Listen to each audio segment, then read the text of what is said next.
Before I begin, I want to thank everyone involved in reaching a tentative agreement at our ports on the West Coast. This deal shows collective bargaining works. When employers and workers come together to agree on a deal that works for both of them, it's good for the economy and keeping our supply chain open. Special thanks to Acting Secretary of Labor Julie Su, who used her deep experience and judgment to keep parties talking throughout the negotiations. And this is going to have a real positive impact on trade. She's shown she's a true leader, and I think she should be confirmed. I think she's up in the Senate today for a hearing, or confirmation hearing.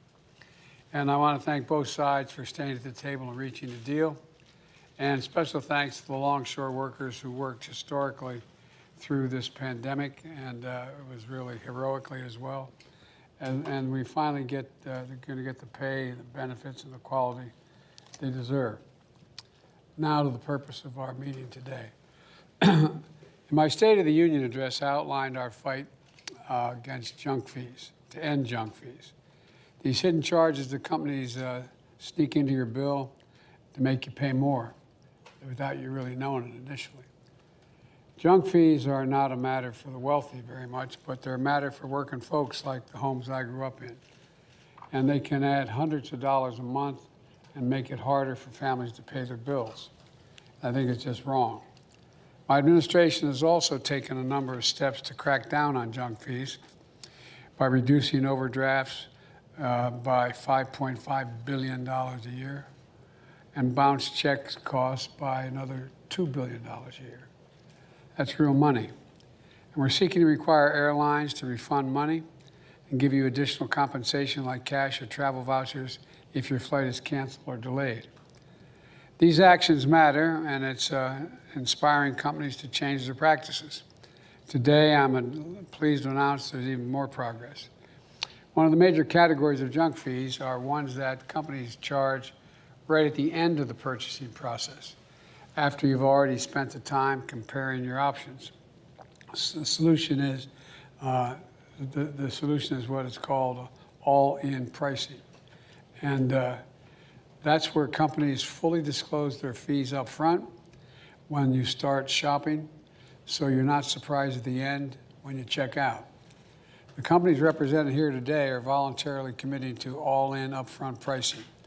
Some of them have used this process for years to sell tickets, events like TickPick, DICE, and Newport Festival Foundation. Tens of millions of fans have already benefited from their decision. Others, like Airbnb, have started giving customers the option of seeing all-in prices since we called for action last year. And other businesses are committing today. Starting in September, Live Nation will automatically list all the prices up front for all tickets to events at more than 200 venues of its own, benefiting over 30 million customers. And it will give customers the option of an all-in price for all other tickets sold on its platform. The ticket seller, SeatGeek, is also set to give customers the option of seeing all-in upfront prices. And I'm pleased we're also joined by XBK, a small venue in Des Moines, Iowa, that's going to be using all upfront pricing for its 100 events a year as well.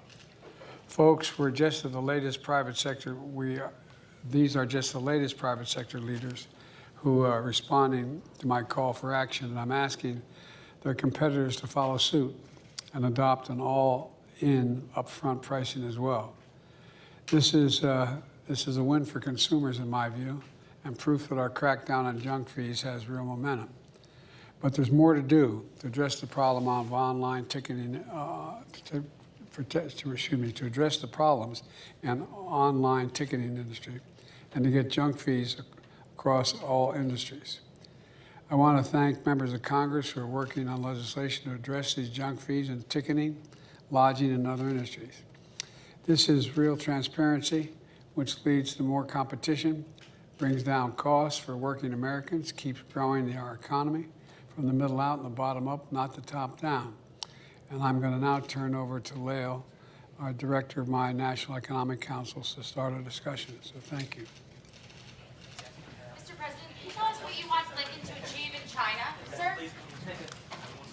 looking to achieve in China, sir? Yes, I've spoken with him, but talk about that later. That's not what this is about. And on the cyber attack today, sir, can you say anything about the cyber attack today for us? No. President Biden, why is this waiting to file a guy? Thanks, guys. Appreciate it.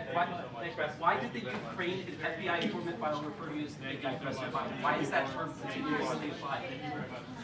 Thanks, guys. Why did I ask such a dumb question?